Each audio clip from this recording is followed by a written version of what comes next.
निकाह की एक हैसियत है मुआमला और मुआहदा, और एक हैसियत है सुन्नत और इबादत। मुआमला और मुआहदा ऐसे है जैसे कोई बंदा किसी से कोई चीज़ लेता है, लेन देन करता है, कोई चीज़ ख़रीद ली।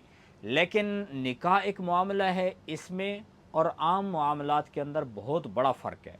जैसे मसलन दूसरा मामला कोई करता है कि एक बंदा गया, उसने जाकर बाज़ार से कोई चीज़ ख़रीदी है, तो उसके लिए कोई शर्त नहीं है, यही है कि उसकी जेब में पैसे होने चाहिए और सामने वाला बंदा राज़ी हो, दोनों राज़ी हैं तो ख़रीदो फ़रोख्त कर सकते हैं।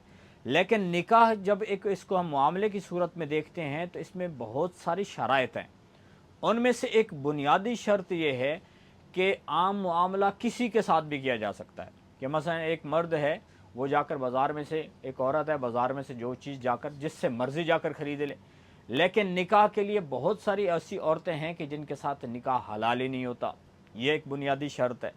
और दूसरा, आम मामला करते हुए कोई चीज़ ख़रीदनी है तो उसके लिए गवाह बनाना ज़रूरी नहीं है। बाज़ार से जाकर गाड़ी ख़रीद लो, गवाह बनाना ज़रूरी नहीं, पैसे दो और मामला कर लो। लेकिन जब कोई बंदा निकाह करना चाहता है तो निकाह के अंदर शरीयत ने गवाहों को शर्त करार दिया है कि इस मामले को अदा करने के लिए पहले गवाहों का होना ज़रूरी है। और ऐसे ही निकाह एक ऐसा मामला है कि जिसके अंदर ऐलान, यानी लोगों को बताना भी ज़रूरी है कि लोगों को पता हो कि भाई ये आपस में निकाह कर रहे हैं। और आम मामला जो है वो चाहे एक बंदा खुद जाता है, जाकर कर लेता है, किसी को बताने की ज़रूरत ही नहीं है।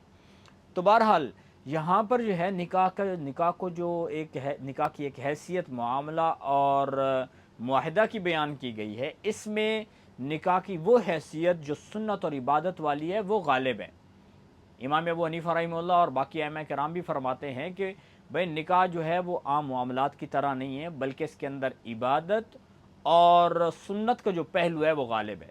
इसलिए अल्लाह के नबी सल्लल्लाहु अलैहि वसल्लम ने निकाह करने के ऊपर बहुत फ़ज़ाइल बयान फरमाए, नौजवानों को तरगीब दी, या माशरा शबाब, ए नौजवानों की जमात तुम निकाह करो, कि निकाह के ज़रिए से तुम्हारी आँखों में हया पैदा होगा, दिल में पाकिज़गी आएगी, तहारत आएगी, गुनाहों से बचोगे। एक हदीस में फरमाया कि इसके ज़रिए से तुम्हारा आधा ईमान महफूज हो जाएगा। तो इसको एक इबादत के तौर पे जो है वो शरीयत ने पेश किया है, इसलिए ये आम मामलात की तरह नहीं है, इसकी बहुत तरगीब दी। हाँ, अलबत्ता बाकी रही बात कि जब मियाँ बीवी आपस में मिलेंगे तो फिर आपस में एक दूसरे के साथ लड़ाई झगड़ा भी हो सकता है, किसी बात के ऊपर भी एक दूसरे से नाराज़गी हो सकती है।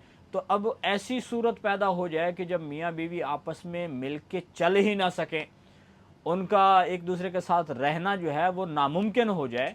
अगर वो आपस में एक दूसरे के साथ मिल के चलें तो उसकी वजह से वो बंदे के यानी इबादात भी मुतासर हों, और घर के अंदर 24 घंटे की परेशानी की वजह से दोनों को टेंशन भी हो, को दुनियावी मामलात भी ख़राब हों। क्योंकि जब मियाँ बीवी की आपस में बनेगी नहीं तो आम मामलात भी ख़राब होंगे और इबादात भी मुतासर होंगी। तो इसलिए शरीयत ने एक रास्ता बताया है।